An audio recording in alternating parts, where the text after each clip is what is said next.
दोस्तों कुछ चीज़ें ऐसी होती हैं जो हमेशा सर में दर्द करती हैं। ऐसी चीज़ों को अगर बैठ के हम लोग एक बार निपटा लें तो हमारे सर का दर्द ठीक हो जाए। आप लोगों से पूछे कोई कि सेंसस यानी कि जनगणना, भाई साहब इसको आप लोगों को ऐसा देखने को मिलेगा कि ये न्यूज़ में हर दूसरे तीसरे महीने में इसके बारे में बातें आती रहती है। ऐसे ही फाइनेंस कमीशन आप लोगों को एक ऐसा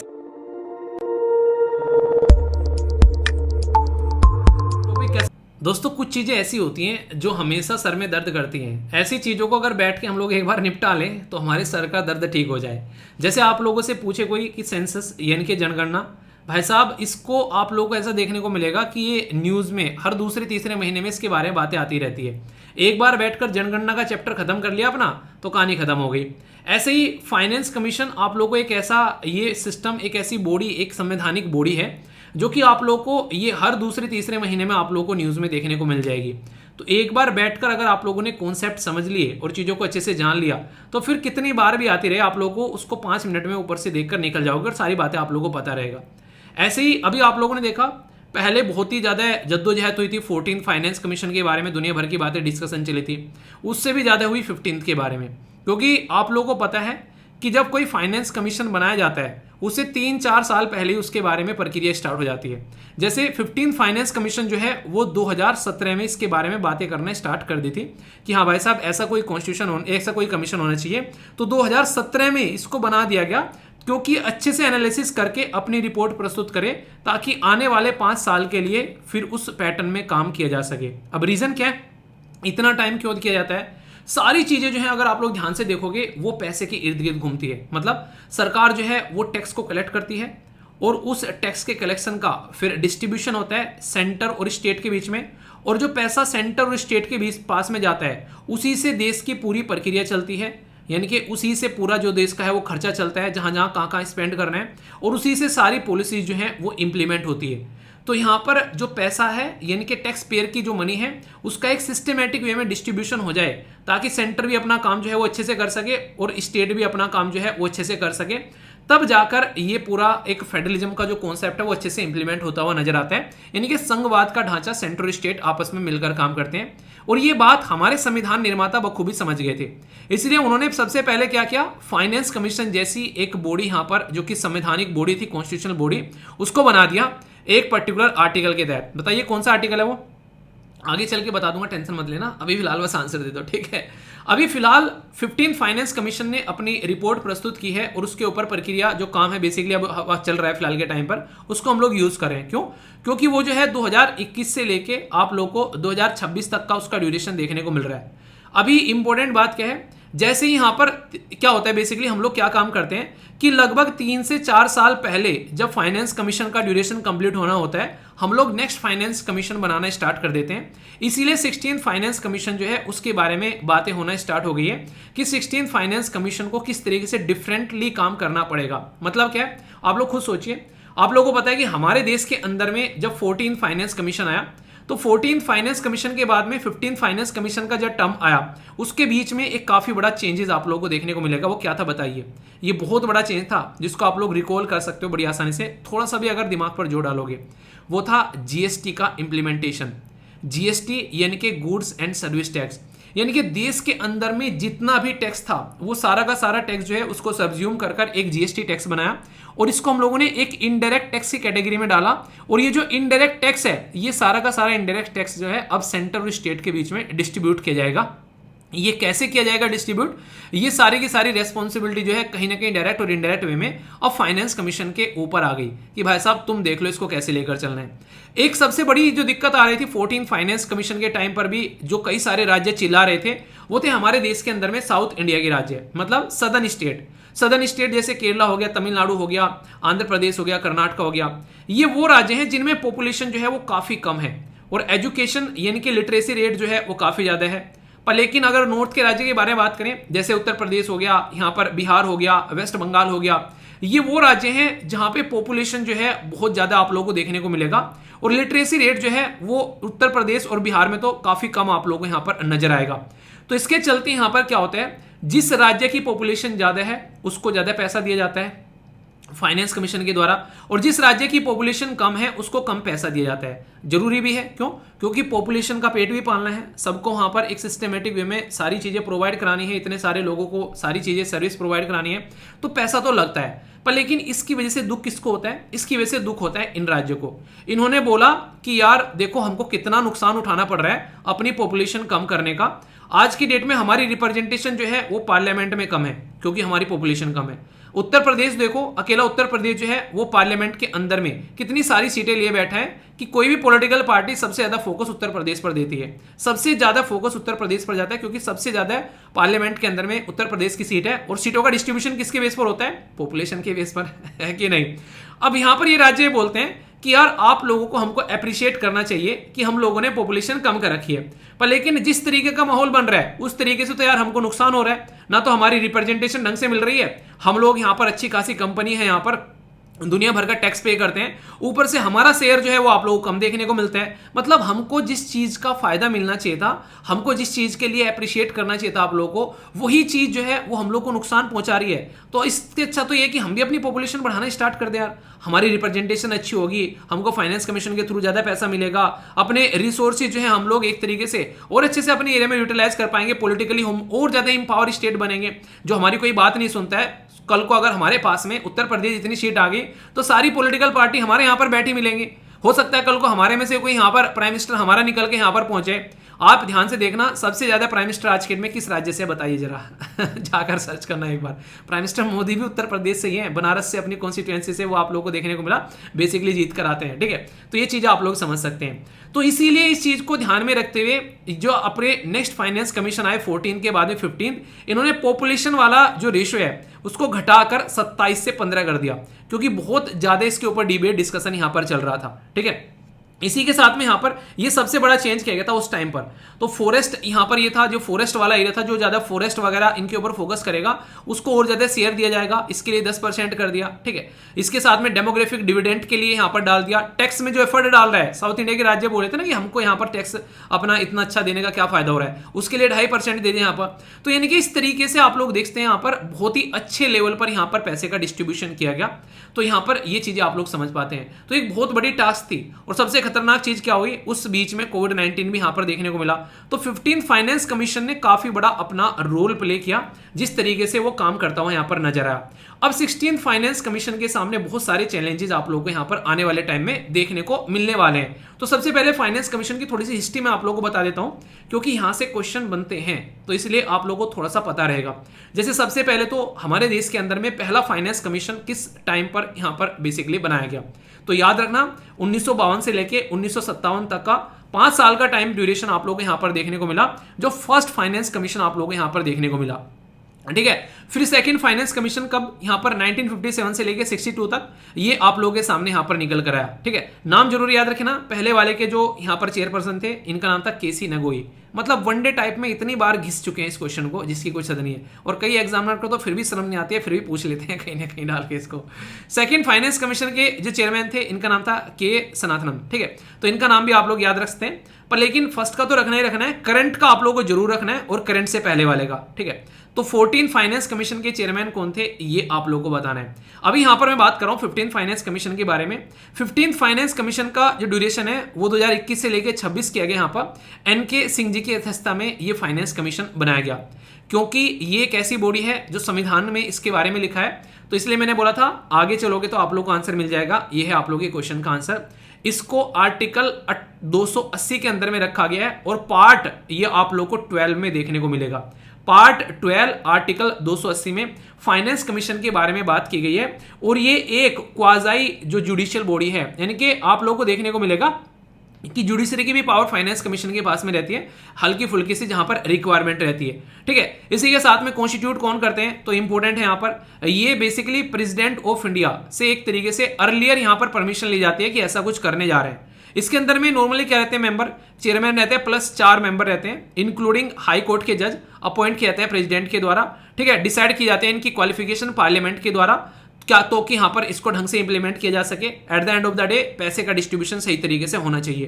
टेन्योर जो रहता है प्रेसिडेंट वो एक तरीके से स्पेसिफाइड कर सकते हैं, जैसे यहाँ पर चेंज किया गया 15 फाइनेंस कमीशन में, ठीक है। और रीअपॉइंटमेंट के लिए भी एलिजिबल रहते हैं, क्योंकि कोई अगर ऐसा बंदा है ना जिसके अंदर में एक आप लोग बोल सकते हैं उसके अंदर में किसी चीज की क्वालिफिकेशन है, उसके अंदर में किसी चीज की नॉलेज है उस इंसान के अंदर में, तो उस इंसान की नॉलेज यूज करने में क्या जा रहा है, तो उसको तो कितनी बार अपॉइंट कर लो, क्योंकि जितना शानदार तरीके से डिस्ट्रीब्यूशन होगा उतनी अच्छे से जो है स्टेट जो है एक दूसरे के साथ में मिलकर काम करेंगे, लड़ेंगे नहीं, ठीक है। ये आप लोग यहां पर याद रख सकते हैं।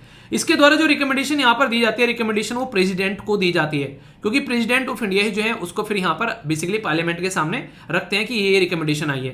तो डिस्ट्रीब्यूशन ऑफ द टैक्स, ये सबसे प्राइम इसका काम होता है कि टैक्स का पैसा जो है वो सही तरीके से डिस्ट्रीब्यूट किया जाए, क्योंकि जो ये डिसाइड कर देंगे आने वाले 5 साल तक उसी पैटर्न में चीजें चलती हुई आप लोगों को नजर आती है, ठीक है। इसी के साथ में ग्रांट इन एड दिया जाता है। टैक्स का डिस्ट्रीब्यूशन तो उनका अधिकार है राज्य का, पर जो ग्रांट दिया जाता है ये अधिकार नहीं है, ये एक तरीके से उनकी रिक्वायरमेंट है कि इतना पैसा इनको ग्रांट इस तरीके का दिया जाता है कि जो उनको रिटर्न नहीं करना होता है। ग्रांट का मतलब है तेरे दान दे देने वाली बात, ठीक है। तो to the state by the centre दिया जाता है, जैसे कोविड-19 के टाइम पर दुविधा आ गई तो कैसे काम करना है। इसी के साथ में यहाँ पर किस तरीके से कॉन्सोलिडेटेड फंड के हिसाब से काम करना है उसके बारे में बात की जाती है। पंचायत और म्यूनिसिपैलिटी को कितना पैसा यहाँ से जाना है निकल कर, ठीक है। और जो भी फाइनेंस मैटर होते हैं, इसके अलावा जो प्रेसिडेंट रेफर करते हैं उनके ऊपर ये काम करते हुए नजर आते हैं, okay. Power of the civil court की भी आप लोगों को देखने को मिली, बोला कि जुडिशियल पावर भी आप लोगों को यहां पर देखने को मिलती है। तो कोड ऑफ सिविल प्रोसीजर जो 1908 का है उसके हिसाब से भी यहां पर इसको पावर दी गई है। रिकमेंडेशन जो रहती है फाइनेंस कमीशन की, ये याद रखना, ये एक स्टेटमेंट बहुत ही इंपॉर्टेंट है, और यूपीएससी ने भी इसके ऊपर घुमा घुमा कर क्वेश्चन आप लोगों से पूछे हैं, उन्हें घुमा घुमा कर मारना उन्हें था कि बोल जो वो जो बोल नहीं होते, वो बोल जो घुमा देते से भज्जी हरभजन सिंह घुमाता था, बिल्कुल वही घुमा घुमा के मारते हैं, ठीक है। तो यहाँ पर रिकमेंडेशन जो इसके द्वारा दी जाती है वो ओनली एडवाइजरी होती है, नोट बाइंडिंग ऑन गवर्नमेंट। पर लेकिन होता क्या है, गवर्नमेंट के द्वारा ही अपॉइंट किया जाता है, तो मैक्सिमम टाइम इसकी रिकमेंडेशन जो है वो मान ली जाती है, ऐसा आप लोग बोल सकते हो। तो पॉजिटिव चीज यहाँ पर ये है, तो सरकार फिर यहाँ पर देख लेती है कि कितनी सारी चीजें जो है वो माननी है, कितनी सारी चीजें नहीं माननी है, तो नॉर्मल रहता है। अब मैं कुछ बातें जैसे आप लोग को बताऊं यहाँ पर जो काफी इंटरेस्टिंग है। 14 फाइनेंस कमीशन के बारे में एटलीस्ट आप लोग को याद रखनी है, और 15 फाइनेंस कमीशन के बारे में भी याद रखनी है, और इनके ऊपर ऑलरेडी क्वेश्चन पूछा जा चुका है। अगर ध्यान से आप लोग देखोगे क्वेश्चन पेपर उठाकर, क्या है 14 फाइनेंस कमीशन को जब आप लोग देखोगे 13 के साथ में कंपेयर करके, 13 फाइनेंस कमीशन ये कहता था कि सेंटर और स्टेट के बीच में जो पैसे का डिस्ट्रीब्यूशन है वो 32% होना चाहिए। जब यहां पर सेंटर जो है स्टेट को 32% पैसे देगा अपने पास से निकालकर, बाकी का जो बच गया, कितना बच गया 68%, यानी कि 68% वो अपने पास रखेगा। पर 14 फाइनेंस कमीशन ने यहां पर बहुत बड़ा चेंज किया, इतना बड़ा चेंज कभी हुआ नहीं था। 29.5, 30.5, 32, मतलब एक 1.5% का डिफरेंस आ रहा था, इसने सीधा 10% का भाई साहब जंप लगा दिया। इतना ज्यादा आर्टिकल आए इसके ऊपर उस टाइम पर, इतने सारे डिस्कशन हुए उस टाइम पर जिसकी कुछ हद नहीं है, कि 14 फाइनेंस कमीशन ने पूरा का पूरा पैसा जो है वो स्टेट की झोली में डाल दिया। अब स्टेट इंडिपेंडेंट तरीके से काम कर पाएंगे। पर लेकिन इसके पीछे मैं आप लोग एक छोटी सी थ्योरी बताऊंगा, आप लोग उसके पीछे शामदाम दंडभेद समझ जाओगे कि हाथी के दांत खाने के कुछ और दिखाने के कुछ और थे, ठीक है।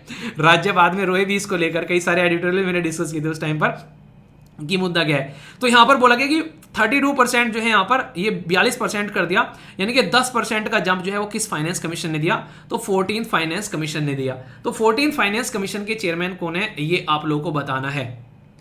अभी जो कॉन्सेप्ट में बता रहा था कि खेला कैसे गया यहां पर सेंटर के द्वारा, तो वो मैं आप लोगों को यहां पर बता देता हूं। आज की डेट में हमारे देश के अंदर में अगर कोई भी स्कीम इंप्लीमेंट की जाती है तो वो 2 तरीके का फंड उसमें निकल कर आता है। एक को तो बोलते हैं हम लोग सेंटर स्पॉन्सर्ड स्कीम। इसमें क्या रहता है, इसमें सेंट्रल गवर्नमेंट और स्टेट गवर्नमेंट जो है वो मिलकर पैसा देती है, और इस स्कीम को इंप्लीमेंट किया जाता है फिर ग्राउंड लेवल पर, मेनली स्टेट गवर्नमेंट के द्वारा। दूसरी जो स्कीम होती है उसको बोलते हैं सेंटर सेक्टर स्कीम। इसमें सारा का सारा पैसा जो है वो आप लोग की देती है सेंट्रल गवर्नमेंट, और यहां पर इसको फिर भी स्कीम को भी जो इंप्लीमेंट करने का काम करती है वो करती है यहां पर स्टेट गवर्नमेंट।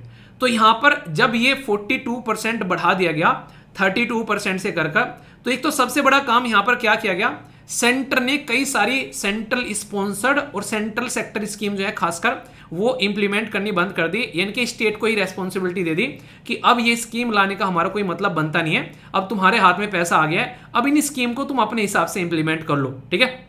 तो स्टेट चिल्लाने लगे, कह रहे कि वहां तो दिखा दिया तुमने कि 32% से बढ़ाकर 42% कर दिया है, रियलिटी में क्या चल रहा है, मतलब वहां से दिया और यहां से खींच लिया। ठीक है।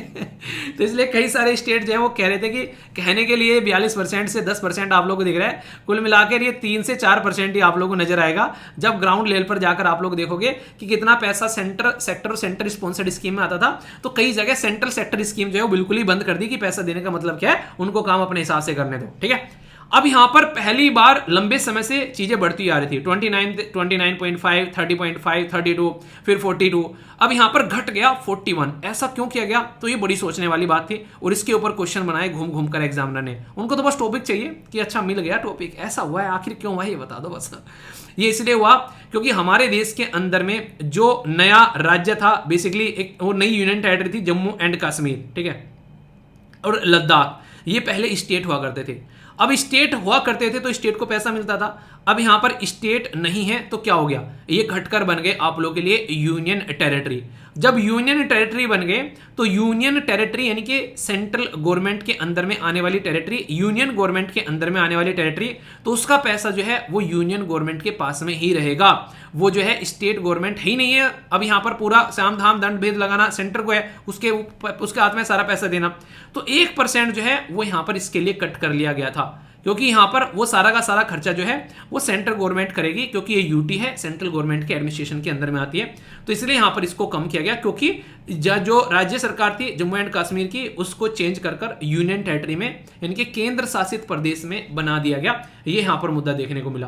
तो ये बहुत ही इंपॉर्टेंट ये एक तरीके से मुद्दा निकल कर आया था, जो कि आप लोग माइंड में क्लियर कर सकते हैं। ठीक है। तो 14 फाइनेंस कमीशन और 15 फाइनेंस कमीशन का एक ओवरव्यू मैंने आप लोगों को बता दिया कि किस किस पैटर्न में यहां पर चीजें चेंज हुई और आज की डेट में जो जो चीजें आप लोगों को देखने को मिलती हैं। और ये तो कंप्लीटली स्टैटिक पोर्शन है, इसको तो आप लोग एटलीस्ट याद जरूर रखिएगा। ठीक है। अब एक नई प्रॉब्लम मैं आप लोगों को और बताता हूं, जिसको लेकर सारी की सारी जो स्टेट गवर्नमेंट है वो सेंटर के ऊपर तलवार लेकर चढ़ने के लिए तैयार रहती हैं, क्योंकि सेंटर कई बार ऐसी हरकतें करता है। और कोविड-19 के टाइम पर भी वो सेंटर की हरकतें नॉर्मली देखने को मिलती थी। देखिए हर चीज का ना लूप होल होता है, तो यहां पर भी लूप होल ढूंढ लिया। हमारे देश के अंदर में जीएसटी को इंप्लीमेंट कर दिया गया, और जीएसटी को इंप्लीमेंट करके यहां पर टैक्स स्ट्रक्चर पूरा सेट कर दिया गया कि ठीक है सेंटर और स्टेट के बीच में टैक्स का डिस्ट्रीब्यूशन होगा। फाइनेंस कमीशन ने भी बोल दिया 14 ने कि 42% जो है टैक्स जो है वो यहां पर स्टेट गवर्नमेंट के साथ में आप लोगों को शेयर करना है, जो इकट्ठा होगा। अब इसके ऊपर सारा का सारा बेसिकली यहां पर तांडव खेला गया सेंट्रल गवर्नमेंट के द्वारा। रीजन क्या है अब आप लोगों को समझाता हूं। सेंट्रल गवर्नमेंट के हाथ में पावर है टैक्स लगाने की, तो वो क्या करते हैं, वो यहां पर कई बार जो है वो टैक्स के ऊपर, जैसे मान लीजिए आप लोगों को आज की डेट में कोई अपना इनकम टैक्स पे करना है, वो आप लोगों को 100 रुपए पे करना है, तो ये क्या करेंगे, आप लोगों के 100 रुपए के ऊपर में ये सेस लगा देंगे। सेस इसको बोलते हैं CESS, यानी कि टैक्स ऑन टैक्स इसको बोल देते हैं। मतलब मान लीजिए आप लोगों के पास में कुछ मनी थी X, उस X मनी के ऊपर आप लोगों ने 100 रुपए टैक्स पे किया, तो ये बोल देंगे यहां पर सेंट्रल गवर्नमेंट कि तुम्हारी 100 रुपए पे 2% जो है वो क्या लगेगा, वो एजुकेशन सेस लगेगा, या फिर इन्वायरमेंट सेस लगेगा, या फिर एग्रीकल्चर सेस लगेगा, तो कुछ भी ऐसा करके, या फिर नॉर्थ ईस्ट में डेवलपमेंट हम लोगों को करना है उसके लिए सेस लगेगा। तो इसका मतलब सीधा सीधा ये होता है कि हम लोग जो तुम टैक्स पे कर रहे हो उसके ऊपर टैक्स लगा रहे हैं, ना कि मूल आप लोगों का जो बेसिकली बैलेंस है उसके ऊपर। तो इसका मतलब ये हो गया कि 100 रुपए तो आप लोगों ने वैसे पे कर दिए, अभी 100 में प्लस 2 रुपए और आगे, तो इसका मतलब है कि जो पहले 100 रुपए आप लोग पे कर रहे थे अब 102 रुपए पे करने हैं। अब ये जो 2 रुपए होंगे ये जिस भी पर्टिकुलर पर्पज के लिए लगाए गए हैं उसी पर्टिकुलर पर्पज में यहां पर ये चले जाएंगे, यानी कि 2 रुपए उसी में जाएंगे। और सबसे इंटरेस्टिंग चीज क्या है, ये 100 रुपए जो आए हैं यहां पर इकट्ठा होके, ये 100 रुपए तो सेंटर और स्टेट के बीच में जो है वो शेयर किया जाएगा, पर लेकिन ये 2 रुपए शेयर नहीं किए जाएंगे। ये 2 रुपए कहने के लिए 2 रुपए दिख रहे हैं आप लोगों को 2%, पर ये इतना बड़ा अमाउंट हो जाता है जब ये अलग अलग तरीके से लगता है। 2% इन्वायरमेंट लगा दिया, 2% ये लगा दिया, ये लगा दिया, फलाना ढिमकाना। ये सोचो कि ये टोटल मिलाकर 15-20% अगर यही हो गया तो कितना बड़ा पैसा सेंट्रल गवर्नमेंट के पास में इकट्ठा हो गया। और सबसे बड़ी बात क्या है, ये पैसा उसको स्टेट को देना भी नहीं है। तो बहुत सारे ऐसे आर्टिकल छापे जाते हैं सेस को लेकर जब बातें आती है कि भाई साहब ये तो क्या कर रहे हैं, तो घपला कर रहे हैं, ये गलत बात है, हम नहीं खेलते। कई बार स्टेट गवर्नमेंट ये बोलती है, लेकिन उनको खेलना पड़ता है ये खेला। ठीक है। अब एक बात आप लोगों को यहां पर ध्यान रखनी है कि 16 फाइनेंस कमीशन को अब डिफरेंट क्या चीज करनी है ताकि चीजों को चेंज किया जा सके। सबसे पहले तो री एग्जामिनेशन करना है, रीडिजाइन करना है इनडायरेक्ट जो टैक्स शेयरिंग होती है उसको, यानी कि इनडायरेक्ट जो टैक्स शेयरिंग चल रही है उसको फिर से ये रीडिजाइन करेंगे। इसी के साथ में रीडिफाइन करेंगे डिवीजन ऑफ पूल, जो यहाँ पर 41% जा रहा है, ये पहले 42 जा रहा था, उसको फिर से यहाँ पर कितना शेयर करना है ये देखेंगे। टैक्स कलेक्शन जो है उसको और इफिशिएंट बनाएंगे ताकि उसको अच्छे से कलेक्ट किया जा सके, ताकि उसके अंदर में जो लूप होल है उसको खत्म किया जा सके। Horizontal distribution of the tax जो है उसको और अच्छे से, यहाँ पर क्राइटेरिया क्या क्या होना चाहिए, ज्यादा से ज्यादा अच्छे से उसका डिस्ट्रीब्यूशन कैसे होना चाहिए वो देखेंगे। और कंपनसेशन स्कीम भी यहाँ पर आएंगी कि कैसे कैसे यहाँ पर कंपनसेशन दिया जा सकता है, क्या कि यहाँ पर जो राज्य को कम पैसा लग रहा है उनको मिल रहा है उसको और अच्छे से पैसा मिलना स्टार्ट हो जाए। क्योंकि ये बोला गया था कि जब जीएसटी को इंप्लीमेंट किया जाएगा उसके 5 साल तक यहाँ पर सेंटर जो है वो कंपनसेशन देगा। अब ये कंपनसेशन फिर बढ़ाया गया कोविड-19 के टाइम पर, तो अभी आगे वो कंपनसेशन कैसे चलना है उसके ऊपर भी इसके द्वारा डिसीजन लेना होगा, जो 16 फाइनेंस कमीशन जो है वो यहाँ पर काम करना स्टार्ट करेंगे। आई होप कि आप लोगों के माइंड में सारी बातें एक एक कर क्लियर होगी। अब आप लोगों के मन में कोई भी डाउट नहीं होगा इस पर्टिकुलर टॉपिक को लेकर। सारी बातें आप लोगों को सिस्टमेटिक वे में एक एक कर पढ़ा दी है, समझा दी है। अब यहाँ से कुछ क्वेश्चंस होंगे जिनका आंसर आप लोगों को देना है, तो मैं देखूंगा कितने अच्छे से आप लोगों ने ये टॉपिक सुना है, उतने ही अच्छे से उन क्वेश्चन का आंसर आप लोगों को यहाँ पर करना है। आप लोग खुद देख लो, यहाँ पर 14 फाइनेंस कमीशन जब स्टेब्लिश किया गया उसी के अगले साल में यहाँ पर आप लोगों को देखने को मिलेगा 14 फाइनेंस कमीशन से रिलेटेड क्वेश्चन पूछ लिया यूपीएससी ने 2015 में। क्या क्वेश्चन है, बोला गया है it has increase the share of the, यहाँ पर देखो जो मैंने आप लोगों को डिटेल में पढ़ाया था, centre divisional pool from the 32% to 42%। तो ये बोला गया 14 फाइनेंस कमीशन के बारे में। It has made the recommendation, basically sector specific grant provide कराना कि किसको कितना ग्रांट देना है, ये इसके द्वारा यहाँ पर बेसिकली रिकमेंडेशन दी गई। तो कौन सी स्टेटमेंट करेक्ट है, only one, only two, both, या फिर नाइदर वन, नो टू। इसका आंसर क्या है, इसका आंसर है यहाँ पर ए, क्योंकि ये काम इसके द्वारा नहीं किया गया था, ये काम किया गया था 13th फाइनेंस कमीशन के द्वारा। ठीक है, तो इसीलिए यहाँ पर जैसे अभी मैंने आप लोगों को 15 फाइनेंस कमीशन के बारे में पढ़ा दिया, ठीक है, अभी आगे 16 फाइनेंस कमीशन जैसे आएगा फिर उसके बारे में आप लोगों को एक ओवरव्यू मिल जाएगा। तो एटलीस्ट 2 फाइनेंस कमीशन के बारे में आप लोगों को नॉलेज होनी चाहिए। जिस तरीके से ना मैं कहता हूँ कि नोबेल प्राइज पढ़कर जाओ, तो एटलीस्ट 2 साल के नोबेल प्राइज पढ़कर जाओ। तो वही सिस्टम आप लोग देखते हैं, 13 फाइनेंस कमीशन का भी पूछ लिया और यहाँ पर 14 का भी पूछ लिया। या तो जो पढ़ रहे हो उसको इतना स्ट्रॉन्ग कर लो, आप लोगों को ये पता हो कि हाँ ये चीज़ तो इसके अंदर में नहीं है, तो फिर पढ़ने की जरूरत नहीं है। पर लेकिन अगर हल्का सा आइडिया ले लोगे तो नुकसान तो कुछ है नहीं, सेहत को कोई नुकसान नहीं होगा। ठीक है। बड़ा ही धांसू तरीके क्वेश्चन पूछा गया 2011 में, मतलब घूम घूम कर एक एक 2-2 साल में क्वेश्चन पूछ ले रहा है यहाँ पर इस टॉपिक से, तो इतना इंपॉर्टेंट है ये। फाइनेंस कमीशन के बारे में बात की जा रही है, कौन सी स्टेटमेंट करेक्ट है, और ये क्वेश्चन थोड़ा सा टाइट भी है। ठीक है, बात की जा रही है कि इनक्रीज करता है inflow of the foreign capital for infrastructure development in India. ऐसा कुछ फाइनेंस कमीशन करता है क्या, मैंने कुछ पढ़ा है ऐसा कुछ। ये फैसिलिटेट करता है proper distribution of the finance among the public sector undertaking PSU। तीसरा बोला है कि ये इंश्योर करता है transparency in the financial administration. तो कौन सी स्टेटमेंट करेक्ट है ये आप लोगों को बताना है। None of the statement ABC given above are correct in this context. तो सही आंसर क्या है अगर आप लोग यहां पर देखेंगे, इसका सही आंसर है यहां पर D।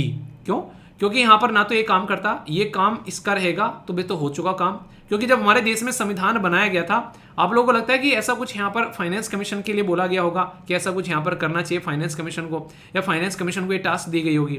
ये काम होता है सरकार का, गवर्नमेंट का। ठीक है, तो फाइनेंस कमीशन जो है वो टैक्स डिस्ट्रीब्यूशन पर मेन फोकस रहता है, वो भी सेंटर और स्टेट के बीच में, ना कि पब्लिक सेक्टर अंडरटेकिंग यानी कि PSU को। PSU तो खुद यहाँ पर सेंट्रल गवर्नमेंट अपने हिसाब से इनको टैकल करती है। ठीक है, फाइनेंशियल एडमिनिस्ट्रेशन फिर से सेंट्रल गवर्नमेंट के ये दायरा आ गया यहाँ पर, इसका कोई मतलब इसमें बनता नहीं है। ठीक है, तो कहने का मतलब यहाँ पर ये तीनों की तीनों स्टेटमेंट जो है वो इनकरेक्ट है। तो मैक्सिमम लोग जो है यहाँ पर कंफ्यूज हो गए थे और वो C लगा कर आए होंगे इस टाइम पर, जहाँ तक मुझे लगा ये क्वेश्चन पढ़ने के बाद में। ठीक है, उस टाइम पर पेपर हुआ होगा तो तब, तो जहाँ तक मुझे लगता है कि ये लगा के आए होंगे। ठीक है, आप लोग क्या रहे, आप लोग कौन सा लगाते हैं, अगर आप लोगों को नहीं पता रहता बताइए जरा। एक छोटा सा क्वेश्चन है, हालांकि इसका आंसर तो आप लोग दे ही दोगे। बात की जा रही है कि basic principle distribution of the tax के बारे में जब हम लोग बात करते हैं तो किसके हाथ में ये पावर दी गई है सेंटर स्टेट से related, planning commission, national development council, finance commission या मिनिस्ट्री ऑफ फाइनेंस। सही आंसर क्या है यहाँ पर आप लोगों को ये बताना है, A, B, C या फिर D। तो आप लोगों के हिसाब से सही आंसर क्या होगा बस मुझे ये बता दीजिए। तो यहाँ पर बड़ा ही आसान सा क्वेश्चन है, ये तो मुझे बताने की जरूरत नहीं है, या फिर है देखता हूँ कौन सही आंसर देता है। अब फाइनेंस कमीशन के बारे में अगर लिखने के लिए आप लोगों को एक क्वेश्चन भी दे दिया जाए तो मुझे लगता नहीं है कि आप लोग क्वेश्चन भी नहीं लिख पाओगे, आसानी से आप लोग क्वेश्चन लिख लोगे, क्योंकि सारी बेसिक जो चीज़ें हैं यहाँ पर वो आप लोगों को बता दी है, ताकि आप लोगों के माइंड में इसको लेकर अब कोई भी कंफ्यूजन यहाँ पर न रहे। कैसे कैसे पूरा प्रोसीजर है वो समझा दिया। प्रीलिम्स के लिए तो बहुत ही इंपॉर्टेंट टॉपिक है, ये मैंने आप लोग को बता दिया, तो इसको तो आप लोग देख ही देना कम से कम। तो टॉपिक कैसा लगा फीडबैक जरूर देना, लाइक या डिसलाइक कर बता सकते हैं। आगे और पीछे वाले टॉपिक भी मैंने कवर कर दिया, यानी कि 14th और 15th फाइनेंस कमीशन के बारे में कंप्लीट बता दिया। एक आप लोगों का पॉलिटी का चैप्टर कवर हो गया फाइनेंस कमीशन के बारे में, ये आप लोग यहाँ पर बोल सकते हैं। तो करंट प्लस फाइनेंस कमीशन, ठीक है, तो इसको कहते हैं करंट प्लस स्टैटिक। ओके, तो कैसा लगा जरूर बताना, डाउट नहीं होना चाहिए।